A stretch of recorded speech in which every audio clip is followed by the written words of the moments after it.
శ్రీ సీతారామాభ్యాం నమః. శ్రీ గురుభ్యో నమః. శ్రీమద్ వాల్మీకి రామాయణము అయోధ్యాకాండము 24వ సర్గము.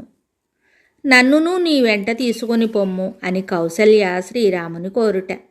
నీవు మహారాజునకు సేవలు చేస్తూ ఇక్కడ ఉండుటయే ధర్మము అని అతడు ఆమెకు నచ్చజెప్పుట. తండ్రి ఆజ్ఞను పాటించుటకు కృతనిశ్చయుడైయున్న శ్రీరాముని మనోభావములను గుర్తించినదై కౌసల్యాదేవి సంతతధారగా కన్నీరు కారుస్తూ గద్గద స్వరంతో ధర్మయుక్తంగా ఇలా అంటోంది. దశరథుని వలన నా కడుపున పుట్టిన శ్రీరాముడు ఏనాడును దుఃఖమునే ఎరుగడు. అతడు మిక్కిలి ధర్మబుద్ధి కలవాడు, అందరి తోడను ప్రియముగా సంభాషించువాడు. అట్టి సుకుమారుడు అడవులలో ఉంచవృత్తితో ఎలా జీవించగలడు? శ్రీరాముని సేవకులు భటులు మృష్టాన్న భోజనములతో ఇక్కడ హాయిగా కాలం గడుపుతూ ఉంటారు. వారి యజమాని అయిన శ్రీరాముడు వనములలో కందమూల ఫలాలను భక్షిస్తూ ఎలా జీవించగలడు? సద్గుణములకు గని అందరుకును ప్రాణతుల్యుడు అయిన రాఘవుని ఈనాడు మహారాజు అడవులకు పంపుచున్న వార్తను విని ఎవరు నమ్ముతారు? ఈ వార్త ఎవరికి భయమును కలిగించదు? లోకమునందరికీ ఆనందదాయకుడవు అయిన ఓ రామ, నీవును వనవాసము చేయవలసి వచ్చుట నిజముగా దైవికము.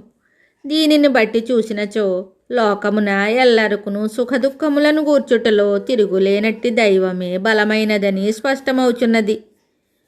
కుమార రామ, నీ ఎడబాటు వలన కలిగడి శోకాగ్ని నా మనస్సు నుండియే పుట్టును. నీ ఆగమన చింతయే నా చిత్తమున ఆ శోకాగ్ని ఏర్పడుటకు హేతువు. నా నిట్టూర్పుల వలన కలిగడి ఆయాసము వలన ఆ అగ్ని సంభవించును. నీవు కనపడకపోవుట అనిడి వాయువు దానిని ప్రజ్వలింపచేయును. నా విలాప దుఃఖములే ఆ అగ్నికి సమిధలు. నేను ఏడ్చుట వలన సంతతధారగా స్రవించడి నా అశ్రువులే దానికి ఆహుతులు. నా చింతా బాష్పములే ఆ శోకాగ్ని నుండి బయలువెడలు మహాధూపములు. గ్రీష్మకాలమునందలి దావాగ్ని ఎండిన పొదలను వలె ఆ శోకాగ్ని నన్ను ఎంతయు కృశింపచేసి మలమల మార్చివేయును. పుత్ర, ముందునకు సాగిపోవుచున్న తన దూడ వెంట పాడి ఆవు వెళ్ళిన రీతిగా నీవు వెళ్ళేడి చోటికి నేనును నిన్ను అనుసరించి వస్తాను. పురుషశ్రేష్ఠుడైన రాముడు తల్లి పలికిన ఆ మాటలను విని మిక్కిలి దుఃఖితయ్యున్న తన తల్లితోటి ఇలా అంటున్నాడు. మహారాజు కైకేయిచే వంచితుడయ్యాడు. నేను అరణ్యములకు వెళుతున్నాను. నీవు కూడా ఆయనకు తోడు నీడగా ఇక్కడ ఉండనిచో ఆయన నిశ్చయముగా జీవించి ఉండజాలడు. అమ్మా, స్త్రీ భర్తను విడుచుట క్రూరమైన కార్యము గదా. నింద్యమైన ఆ ఆలోచనను నీ మనస్సునకు రానీయకుము. నా తండ్రి అయిన దశరథ మహారాజు జీవించి ఉన్నంత వరకును ఆయనకు నీవు సేవలు చేస్తూనే ఉండవలెను. ఇది ఏ సనాతన ధర్మము. శ్రీరాముడు ఇలా పలికిన తరువాత ధర్మాత్మురాలైన కౌసల్యాదేవి నాయన అట్లే అని ఎవ్వరినీ నొప్పింపక మృదువుగా మసలుకొనునట్టి తన తనయునితోటి ఇలా అంటోంది. ధర్మమూర్తులలో మేటి అయిన శ్రీరాముడు తల్లి ఆమోదవచనములను వినిన తరువాత శోకమగ్నయ్యున్న ఆమెతోటి మళ్ళా ఇలా అంటున్నాడు. తల్లి, దశరథ మహారాజు అందరికీ ప్రభువు. ఆయన సర్వసమర్థుడు, శ్రేష్ఠుడు, నీకు భర్త, నాకు తండ్రి కనుక ఆ మహానుభావుని ఆజ్ఞలు నాకును పూజ్యురాలవైన నీకును శిరోధార్యములు. అమ్మా, ఈ 14 సంవత్సరముల కాలము వనములలో ప్రశాంతముగా గడిపి వచ్చిన తరువాత నీ మాటలను సంతోషంతో పాటిస్తాను. శ్రీరాముడు ఇట్లు చెప్పగా పుత్రవాత్సల్యము గల కౌసల్యాదేవి పట్టరాని దుఃఖంతో బొటబొట కన్నీరు కారుస్తూ తన అనుంగు తనయునితోటి ఇలా అంటోంది. కకుస్థ వంశజుడవైన ఓ రామ, ఈ సవతుల నడుమ నేనిక్కడ ఉండజాలను. తండ్రి కోరికను అనుసరించి నీవు వెళ్ళుటకే నిశ్చయించుకొనినచో నన్ను కూడా నీ వెంట తీసుకొని పొమ్ము. నేనక్కడ నీ సమీపమున వనజీవనమునకు అలవాటు పడిన హరిణి వలె ప్రశాంతంగా ఉంటాను. ఆ విధంగా కుమిలిపోతున్న తల్లిని చూసి తానును దుఃఖితుడై శ్రీరాముడు ఆమెతోటి ఇలా చెప్తున్నాడు. జీవిత పర్యంతము స్త్రీకి పతియే దైవము ప్రభువు కనుక అమ్మా, మహారాజు నేడు నిన్నును నన్నును శాసింపగల స్వామి. ఆయన అశేష ప్రజలకును దిక్కైనవాడు, ప్రజ్ఞాశాలి. ఆ మహారాజే మన అందరికీ అండ. భరతుడును ధర్మాత్ముడు, అందరి తోడను మృదు మధురంగా మాట్లాడువాడు. ధర్మనిరతుడైన అతడు నీకు విధేయుడై అనవరతము నిన్ను అనుసరించియే ఉండును. ఇది నా పరమ విశ్వాసము. నేను అయోధ్యను వీడి వెళ్ళిన తరువాత రాజు పుత్రశోకముతో పరితపించకుండగా నీవు ఆయనను జాగ్రత్తగా ఆదుకొనుచుండుము. దుర్భరమైన ఈ శోకము వృద్ధుడైన మహారాజును కృంగదీయకుండా అనుక్షణము అప్రమత్తురాలవై ఆయనను సేవిస్తూ ఉండుము. వ్రతములను ఉపవాసములను ఎంతగా ఆచరించినను, నలుగురిలో ఉత్తమురాలుగా గొప్ప ఖ్యాతి వహించినను, భర్తను అనుసరిస్తూ ఆయనకు సేవలు చేయనుచో ఆ స్త్రీకి పాపగతులు తప్పవు. దేవతలను పూజింపకున్నను, పూజ్యులైన బ్రాహ్మణులు మొదలగు వారిని గౌరవింపకున్నను, భర్తకు శుశ్రూషలు చేసినచో ఆ ఇల్లాలికి ఉత్తమమైన స్వర్గగతులు ప్రాప్తించును.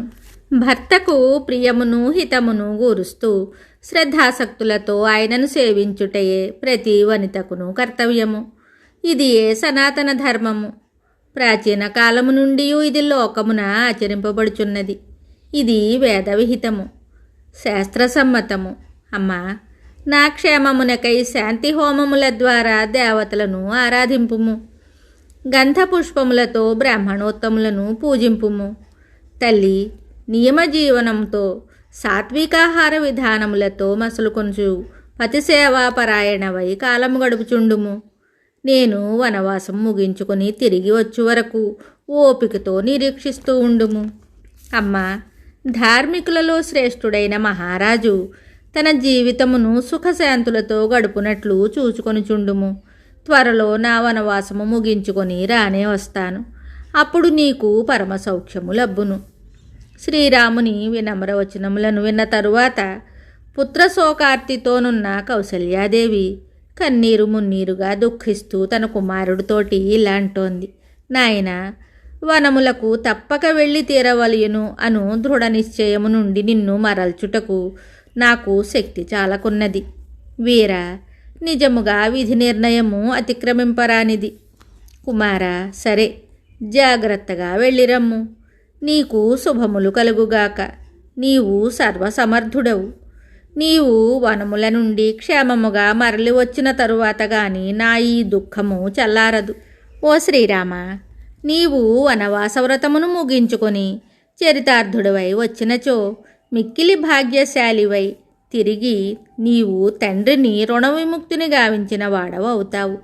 అప్పుడు నా మనసు కుదుటపడుతుంది, నాకు శాంతి చేకూరుతుంది. నాయనా రాఘవ, లోకమున ఎప్పుడేమి జరుగునో తెలియదు. విధి నిర్ణయము అనూహ్యము. ఆ విధియే నా మాటను కాదని నిన్ను వనవాసమునకు ప్రేరేపించుచున్నది. నా చిన్నారి రాఘవ మహాబాహు, ఇప్పుడిక వెళ్ళిరమ్ము. కుమార, క్షేమముగా తిరిగి వచ్చిన తరువాత మధురమైన నీ అనునయ వచనములతో నన్ను ఆనందింపజేయుదువుగాక. జటావల్కలములను దాల్చిన వాడవై వనవాసమును పూర్తి చేసుకుని వచ్చిన నిన్ను తనివి తీరా చూచెడి భాగ్యము నాకు ఎన్నటికో ఏమో. అది ఇప్పుడే అయినచో ఎంత బావుండును. వనములకు వెళ్ళుటకే నిశ్చయించుకొని ఉన్న రాముని ఆ కౌసల్య తదేక దృష్టితో చూసింది. ఆయనకు శుభపరంపరలను కోరుతూ ఆ దేవి శుభలక్షణ సంపన్నుడైన శ్రీరాముని సాదరముగా ఆశీర్వదించింది. వాల్మీకి మహర్షి విరచితమై ఆది కావ్యమైన శ్రీమద్ రామాయణమునందలి అయోధ్యాకాండమునందు 24వ సర్గము సంపూర్ణం. శుభం.